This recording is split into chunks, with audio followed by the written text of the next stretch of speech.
Pillow TV.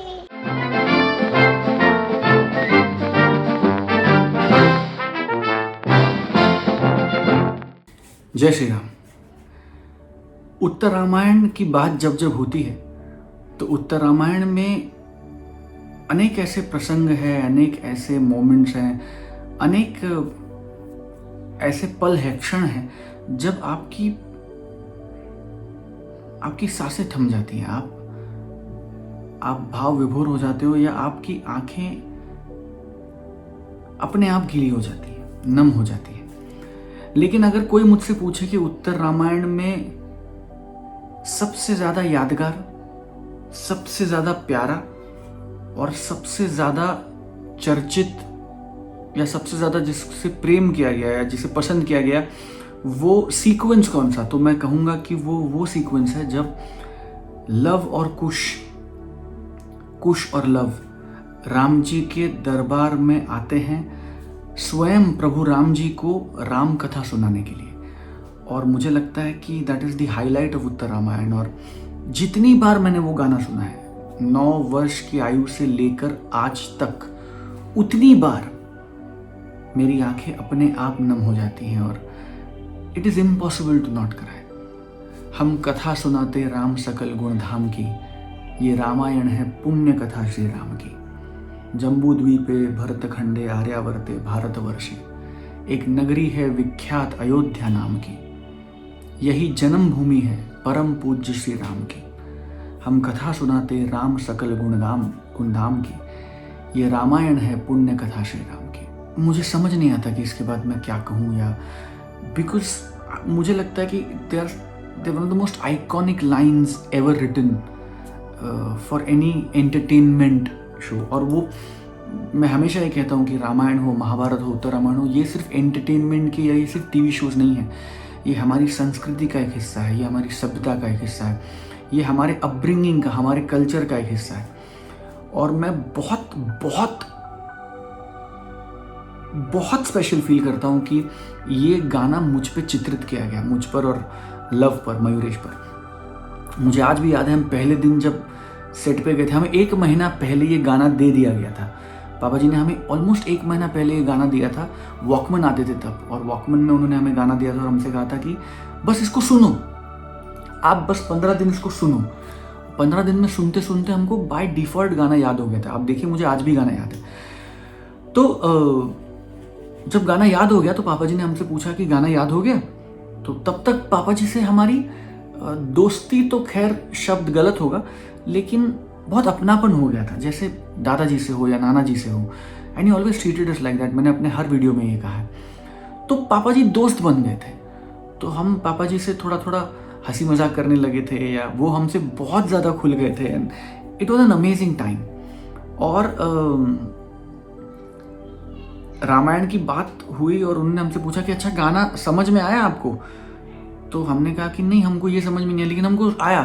तो पापा जी ने कहा कि चलो आज रात से हम रोज बैठेंगे और हम 4-4, 8-8 पंक्तियों का मतलब समझेंगे। और अगले 15 दिन उन्होंने हमें रोज रात को पैकर के बाद बिठा के आज 4 लाइन, कल 5 लाइन, आज 10 लाइन, कल 12 लाइन, आज 2 लाइन, ऐसा करके हमें उसका मतलब समझाना शुरू किया कि ऐसा क्यों कहा, तो जम्बू द्वीप का मतलब क्या, कौन द्वीप मतलब आइलैंड, ये कौन सा वर्ष चल रहा है, क्या चल रहा है, ये पूरा ज्योग्राफिकल उसका इंस्टेंस है, या ये उसका कौन सी तिथि है, क्या है, उस सब का वर्णन है। ऐसा करके उन्होंने एक चीज़ हमको समझाई कि एक नगरी है विख्यात अयोध्या नाम की, नगरी का मतलब क्या, एक शब्द, एक चीज़ का मतलब हमें समझाया। और फिर वो दिन आया जब कल से हम शूट करने वाले थे। उन्होंने हमसे पूछा कि अब आप तैयार हैं, आपको सारा गाना समझ में आ गया? तो हमने कहा हमको समझ में आ गया। और उन्होंने कहा ठीक है, फिर कल हम गाने की शूटिंग करते हैं। क्योंकि उत्तर रामायण की शूटिंग में पहली बार ऐसा हो रहा था कि पूरा का पूरा दरबार भरा होगा।